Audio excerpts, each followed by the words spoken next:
Hello students, നാളത്തെ Hindi 7th standard Onam എക്സാമിന് വേണ്ടിയിട്ടുള്ള ഒരു മോഡൽ ക്വസ്റ്റ്യൻ പേപ്പറാണ് ഇന്ന് ഡിസ്കസ് ചെയ്യുന്നത്. ആദ്യത്തെ ആക്ടിവിറ്റി നോക്കാം. ആദ്യം തന്നെ കൊടുത്തിരിക്കുന്ന ഒരു പാസേജാണ്. അതിൻ്റെ താഴെ 5 ക്വസ്റ്റ്യൻസും കൊടുത്തിട്ടുണ്ട്. അപ്പോൾ ഇങ്ങനത്തെ ക്വസ്റ്റ്യൻസ് വരുമ്പോൾ ശ്രദ്ധിക്കേണ്ട ഒരു കാര്യം എന്താണെന്ന് വെച്ചാൽ, എപ്പോഴും നമ്മുടെ ടെക്സ്റ്റ് ബുക്കിലുള്ള നമ്മൾ പഠിച്ച പാഠങ്ങളിലെ പാസേജസ് തന്നെ വരണമെന്നില്ല. അത് പുറത്തുനിന്നും ചോദിച്ചു എന്ന് വരാം. അങ്ങനെ പാസേജ് വരുമ്പോൾ നമുക്കത് മനസ്സിലായി എന്ന് വരില്ല. മനസ്സിലായില്ലെങ്കിലും എങ്ങനെ ഉത്തരം നൽകാം എന്ന ഒരു മെത്തേഡാണ് നമ്മൾ ആദ്യം നോക്കാൻ പോകുന്നത്. ആദ്യം നമുക്ക് ഒന്ന് വായിച്ചു നോക്കാം. आम को फलों का राजा कहा जाता है. आम भारत का राष्ट्रीय फल है. यह लाल, हरा, पीला और नारंगी रंग का होता है. यह बहुत ही रसदार और स्वादिष्ट फल है. उत्तर प्रदेश में आम का उत्पादन सबसे अधिक होता है. आम गर्मियों में मिलता है. അപ്പോൾ ഈ ഒരു പാസേജ് വായിച്ചു. നമുക്ക് മുഴുവനായിട്ടത് മനസ്സിലായി എന്ന് വരില്ല, പെട്ടെന്ന് എക്സാമിൻ്റെ സ്ട്രെസ്സിലൊക്കെ വായിക്കുമ്പോൾ. പക്ഷേ നമുക്ക് രണ്ടാമത് വായിക്കാമെന്ന് സമയം കളയാതെ ക്വസ്റ്റ്യനിലോട്ട് തന്നെ ഫസ്റ്റ് പോവാം. ഫലോं का राजा किसे कहा जाता है. അപ്പോൾ നമ്മൾ ആദ്യം നോക്കുക, ഫലോं का राजा എന്ന് ഇവിടെ എഴുതിയിട്ടുള്ളത്. ഇവിടെ ഫലോं का राजा कहा जाता है. ആരെ? ആം കോ അല്ലേ? നമുക്കറിയാം ആം എന്ന് വെച്ചാൽ മാങ്ങയാണ്. അപ്പോൾ നമ്മൾ എന്തെഴുതും ആൻസറായിട്ട്? ആം കോ ഫലോं का राजा कहा जाता है. ആദ്യത്തെ ക്വസ്റ്റ്യൻ്റെ ആൻസർ നമ്മൾ ഈ ഗ്രീനിൽ ഞാൻ മാർക്ക് ചെയ്യുന്നതാണ്. ആം കോ ഫലോं का राजा कहा जाता है. രണ്ടാമത്തെ ചോദ്യം എന്താണ്? ആം കി വിശേഷത ക്യാ ഹെ. അപ്പോൾ വിശേഷത എന്ന് വെച്ചാൽ തന്നെ എന്താണ് അതിൻ്റെ ഒരു പ്രത്യേകത, ഒരു വിശേഷത എന്താണ്? നമുക്ക് എന്തെഴുതാം? ആം ഭാരത് കാ രാഷ്ട്രീയ ഫൽ ഹെ അല്ലേ? മാങ്ങ ഭാരതത്തിൻ്റെ രാഷ്ട്രീയ ഫലമാണ്. പിന്നെന്താ പ്രത്യേകത? യഹ് ലാൽ, ഹര, പീല ഓർ നാരംഗി റംഗ് കാ ഹോത്താ ഹെ. ഇത് ചുവപ്പ്, പച്ച, മഞ്ഞ, നാരംഗി എന്ന് വെച്ചാൽ ഓറഞ്ച്, ഈ നിറങ്ങളിൽ ലഭ്യമാണ്. ഓക്കെ, പിന്നെ അത് മാത്രമാണോ? യേ ബഹുത് ഹി രസ്ദാർ ഓർ സ്വാദിഷ്ട് ഫൽ ഹെ. ഇത് നല്ല രസമുള്ളതും സ്വാദിഷ്ടവുമായ ഒരു പഴം കൂടെയാണ്. അപ്പോൾ നമുക്ക് വിശേഷത ഇതൊക്കെയാണ് എഴുതാൻ പറ്റുക. ഭാരത് മേ ആം കാ ഉത്പാദൻ സബ്സെ അധിക് കഹാ ഹോത്താ ഹെ. അപ്പോൾ ഉത്പാദൻ എന്നുള്ള വാക്ക് നമ്മൾ ശ്രദ്ധിച്ചിട്ടുണ്ടായിരുന്നു നേരത്തെ. അപ്പോൾ എവിടെയാണ് ഉത്പാദൻ എന്നുള്ള വാക്ക് കണ്ടത്? ഇവിടെ ഉത്പാദൻ. ഭാരത് മേ ആം കാ ഉത്പാദൻ സബ്സെ അധിക് കഹാ. കഹാ എന്ന് വെച്ചാൽ നമുക്ക് എവിടെ, വേറെന്നൊരർത്ഥമാണ്. അപ്പോൾ കഹാ നമുക്ക് മനസ്സിലാവും ഒരു സ്ഥലമായിരിക്കും അതിൻ്റെ ഉത്തരം. ഇവിടെ ആകെ ഒരു സ്ഥലത്തിൻ്റെ പേരേ കൊടുത്തിട്ടുള്ളൂ, അത് ഉത്തർപ്രദേശാണ്.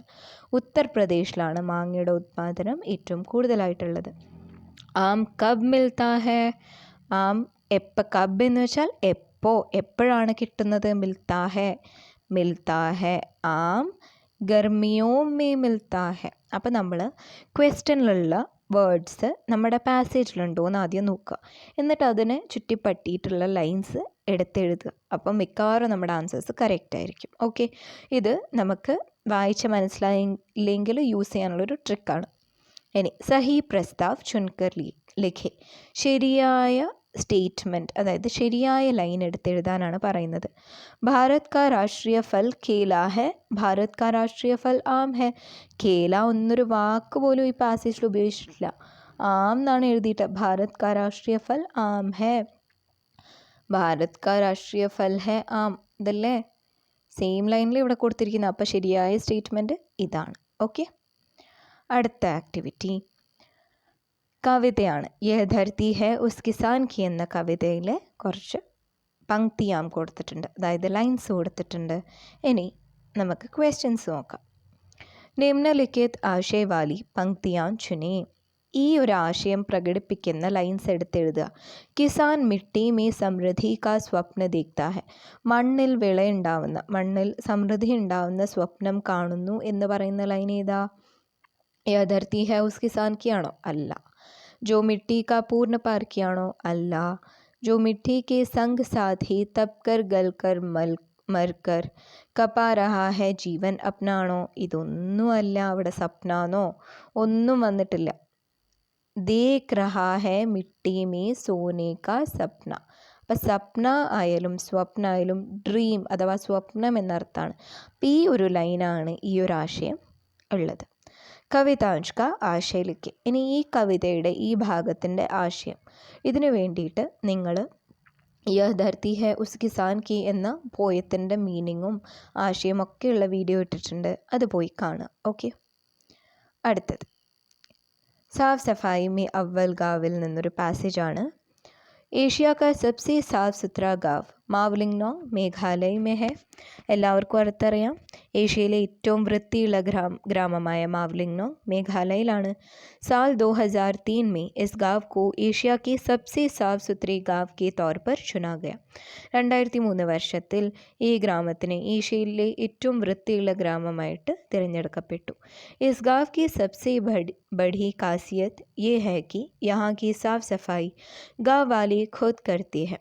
ഈ ഗ്രാമത്തിൻ്റെ ഏറ്റവും വലിയ പ്രത്യേകത, ഖാസിയത്ത് എന്ന് വെച്ചാൽ പ്രത്യേകത അഥവാ സ്പെഷ്യാലിറ്റി എന്താണെന്ന് വെച്ചാൽ ഇവിടുത്തെ വൃത്തിയാക്കുന്നത് ഇവിടുത്തെ ഗ്രാമവാസികൾ തന്നെയാണ്. ഓക്കെ. അപ്പോൾ മാവ്ലിംഗ്നോങ് ഗാവ് കഹാ ഹെ, വീണ്ടും കഹാം എന്ന് വെച്ചാൽ വേർ എന്ന് പറയുമ്പോൾ ഒരു പ്ലേസാണ് വരിക. മാവ്ലിംഗ്നോങ് എന്ന പ്ലേസ് എന്തായാലും കൊടുത്തു. മാവ്ലിംഗ്നോങ് മേഘാലയ എന്ന സ്റ്റേറ്റിലാണ്, അപ്പോൾ അതാണ് നമ്മൾ എഴുതേണ്ടത്.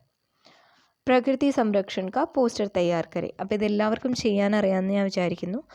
പ്രകൃതി ബച്ചാവൂ ജീവൻ ബച്ചാവൂ, അല്ലേ പ്രകൃതി ബച്ചാന ഹമാര കർത്തവ്യ ഹെ, ഇങ്ങനെ കുറച്ച് ടൈറ്റിൽസ് ഒക്കെ എഴുതിയിട്ട് നിങ്ങൾക്ക് മരവും ഭൂമിയും ഡസ്റ്റ്ബിന്നും മരം വെട്ടുന്നതും അങ്ങനത്തെ പല പിക്ചേഴ്സും വരച്ചിട്ട് പോസ്റ്റർ തയ്യാറാക്കാം.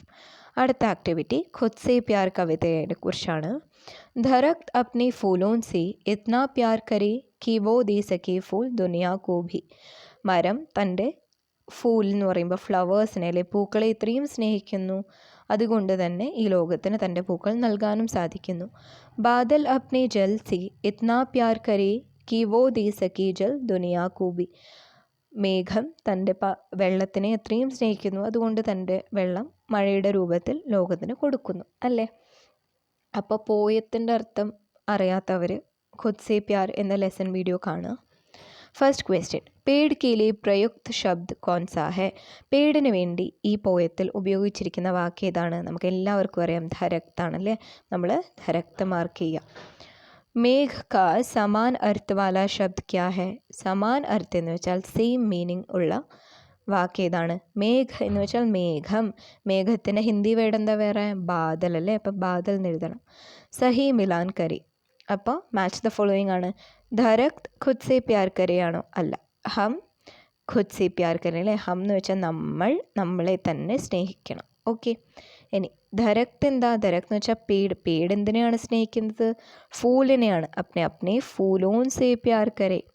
അടുത്ത എന്താണ്? ബാദൽ വെള്ളത്തിനെയാണല്ലേ. അപ്നെ ജൽ സേ പ്യാർ കർത്തേ ഹെ. ഓക്കെ. അടുത്തത് ഗാന്ധിജി കി നമക് കഥ. അതിലെ കുറച്ച് ലൈൻസ് ജംബിൾഡ് ആയിട്ട് കൊടുത്തിട്ടുണ്ട്, അതായത് ക്രമം തെറ്റി കൊടുത്തിട്ടുണ്ട്. നമുക്ക് ക്രമത്തിൽ എഴുതാം. ദാണ്ടി പഹുഞ്ച് കർ നമക് ബനായ. ഉപ്പുണ്ടാക്കിയത് അവസാനം ചെയ്തൊരു കാര്യമാണല്ലേ, അപ്പോൾ അത് ഫസ്റ്റ് വരില്ല, അപ്പോൾ നമുക്കതിനെ ഹോൾഡ് ചെയ്ത് വെക്കാം. ഗാന്ധിജീനെ അഹമ്മദാബാദ് സേ പൈദൽ യാത്ര ശുരു കി. അഹമ്മദാബാദിൽ നിന്ന് കാൽനട യാത്ര തുടങ്ങി. ഇത് നമുക്ക് വെക്കാം. അടുത്ത എന്താ? നമക് മെഹങ്കാ ഹോ ഗയ. മെഹങ്ക എന്ന് വെച്ചാൽ എക്സ്പെൻസീവ്, വില കൂടിയതായി മാറി ഉപ്പ്. അംഗ്രേസോനെ നമക് പർ ടാക്സ് ലഗായ. ഇതാണല്ലേ ആദ്യം വരും. ഇംഗ്ലീഷുകാർ ഉപ്പിൽ ടാക്സ് ആദ്യം ഉണ്ടാക്കി, അവിടെ നിന്നാണ് പ്രശ്നം തുടങ്ങുന്നത്. അപ്പോൾ ആദ്യം ഇത് വരും, പിന്നെ ടാക്സ് ഇട്ടതുകൊണ്ട് തന്നെ നമ്മുടെ ഉപ്പിൻ്റെ വില കൂടി, മെഹങ്കാ ഹോ ഗയ. അപ്പോൾ രണ്ടാമത് അതാ വരിക. ഈ വില കൂടിയത് കൊണ്ട് ആ ഒരു നിയമം ലംഘിക്കാനായിട്ടാണ് അഹമ്മദാബാദിൽ നിന്ന് ഈ കാൽനട യാത്ര തുടങ്ങുന്നത്. അപ്പോൾ മൂന്നാമത് ഇത് വരും. നാലാമതാണ് അവിടെ എത്തിയിട്ട് ഉപ്പുണ്ടാക്കുന്നത്, അപ്പം നാലാമത് ഇത് വരും. ഓക്കെ. നമക് ക്യൂ മെഹങ്കാ ഹോ ഗയ. നമക് എന്തുകൊണ്ടാണ് വില കൂടുതലുള്ളതായി മാറിയത്? അതിൻ്റെ ഉത്തരം ഈ ലൈനാണ്. അംഗ്രേസോനെ നമക് പർ ടാക്സ് ലഗായ. ടാക്സ് ഇട്ടതുകൊണ്ടാണ് നമുക്ക് ഉപ്പ് വില കൂടിയതായി മാറിയത്. ഓക്കെ. അടുത്തത് നിങ്ങൾക്ക് പരിചിതമല്ലാത്തൊരു പോയമാണ്. ഏക് കഹാനി കെഹനി ഹെ വോ ജോ ആം കി ടെഹനി ഹെ. ഒരു കഥ പറയാനുണ്ട്. ആം കി ടെഹനി എന്ന് വെച്ചാൽ മാവിൻ്റെ ചില്ലയിൽ. വഹി കഹി ഇഖ് തോത്തി ഹെ. അവിടെ എവിടെയോ. ഇഖ് എന്ന് വെച്ചാൽ ഒരു, തോത്തി എന്ന് വെച്ചാൽ തത്തക്കുഞ്ഞ്. ജോ ദിൻ ഭർ സോത്തി ഹെ. ആ തത്തയാണെങ്കിൽ ദിവസം മുഴുവൻ ഉറങ്ങും. കോയി ഉസേ ജഗാ ദേ തോ തത്ത് കുട്ടിയെ ആരെങ്കിലും എഴുന്നേൽപ്പിച്ചാൽ ബഡി ദേർ തക് റോത്തി ഹെ, കുറേ നേരം കിടന്ന് കരയും. സബി പരിന്ദേ കഹത്തെ ഹെ, പരിന്ദേ എന്ന് വെച്ചാൽ പക്ഷി. എല്ലാ പക്ഷികളും പറയുന്നത് വ കുംഭകരൺ കി പോത്തി ഹെ, കുംഭകർണൻ്റെ കൊച്ചുമകളാണെന്നാണ് ഈ തത്തയെ എല്ലാവരും പറയുന്നത്. ഓക്കെ, അപ്പോൾ ഇതിൻ്റെ ആൻസേഴ്സ് എഴുതാൻ നമുക്ക്. പോയതിൻ്റെ അർത്ഥം മനസ്സിലാവണമെന്നില്ല. കവിതാക്കിലെ ഏക് ഉചിത് ശീർഷക് ലിഖേ, ടൈറ്റിൽ നമുക്ക് എന്തൊക്കെ എഴുതാം? ഏക് കഹാനി എന്ന് കൊടുക്കാം, അല്ലെങ്കിൽ ആം കി ടെഹനി കൊടുക്കാം, ഏക് തോത്തി കൊടുക്കാം, അല്ലെ കുംഭകരൺ കി പോത്തി കൊടുക്കാം. പക്ഷേ ഏറ്റവും ബെസ്റ്റ് ടൈറ്റിൽ കുംഭകരൺ കി പോത്തി അല്ലെങ്കിൽ ഏക് തോത്തി എന്നായിരിക്കും. നിമ്നലിഖിത് ആശയവാലി പങ്ക്തിയാ കവിത സേ ഢൂണ്ട് കർ ലിഖേ, ഈ ഒരു ആശയം വരുന്ന പങ്ക്തി എടുത്തെഴുതാനാണ് പറയുന്നത്. അപ്പോൾ ആം കി ടെഹനി പർ തോത്തി രഹത്തി ഹെ, അപ്പോൾ ആം കി ടെഹനി, തോത്തി എന്ന വാക്കുകൾ വരുന്ന പങ്ക്തികൾ കണ്ടുപിടിക്കുക. ആം കി ടെഹനി, തോത്തി. അപ്പോൾ നമ്മൾ ഈ 2 ലൈൻസുമാണ് എടുത്ത് എഴുതേണ്ടത്. ഓക്കെ, ഈ 2 ലൈൻസ് എടുത്ത് എഴുതുക. കവിത സേ കോയി ദോ തുകാന്ത് ശബ്ദ് ഢൂണ്ട് കർ ലിഖേ, തുകാന്ത് ശബ്ദം എന്ന് വെച്ചാൽ എന്താ? റൈമിങ് വേർഡ്സ്, ഒരേ സൗണ്ട് ഉണ്ടാക്കുന്ന ശബ്ദങ്ങൾ ഏതൊക്കെയാണ്? കെഹനി, ടെഹനി, തോത്തി, സോത്തി, റോത്തി, പോത്തി, അല്ലെങ്കിൽ റോത്തി, തോത്തി, സോത്തി, പോത്തി, എങ്ങനെ വേണമെങ്കിലും എഴുതാം. ഓക്കെ, അപ്പോൾ ഈ ഒരു വീഡിയോ ഇത്ര മാത്രമേ ഉള്ളൂ. എല്ലാവർക്കും നാളത്തെ എക്സാമിന് ഓൾ ദി ബെസ്റ്റ്.